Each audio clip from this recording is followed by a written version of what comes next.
BFM Business, BFM Crypto, la chronique. Et Antoine Larigauderie, tout d'abord un point sur la tendance générale, ça se tenait, puis là ça ne se tient plus sur les cryptos. Oui, on va commencer par le Bitcoin, qui tenait largement bien les 17 000 jusque-là, mais petit coup de faiblesse pareil pour l'Ether, qui a légèrement dépassé les 1300 en séance hier, pareil que vendredi dernier, 1302 au plus haut.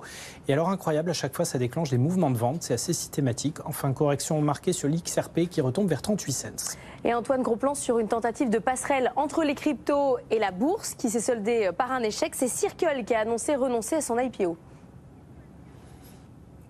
Oui, l'opération était très regardée parce que rares sont les sociétés cotées spécialisées dans les cryptos purs et durs. On a Coinbase qui est une exception qui perd 82% sur un an. À part ça, il y a pas mal de développeurs de technologies crypto blockchain qui sont en bourse, mais très peu d'intervenants crypto à proprement parler. Et c'est le cas de Circle, un gros spécialiste de l'infrastructure de paiement qui est aussi l'émetteur de la stablecoin USDC.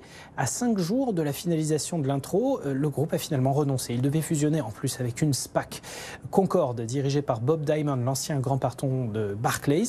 Il y avait eu un accord initial en juillet 2021, revu en février de cette année. Ça valorisait Circle d'ailleurs à 9 milliards de dollars, mais peine perdue. Les deux parties renoncent, mettant en avant les difficultés de fournir en temps et en heure les documents nécessaires.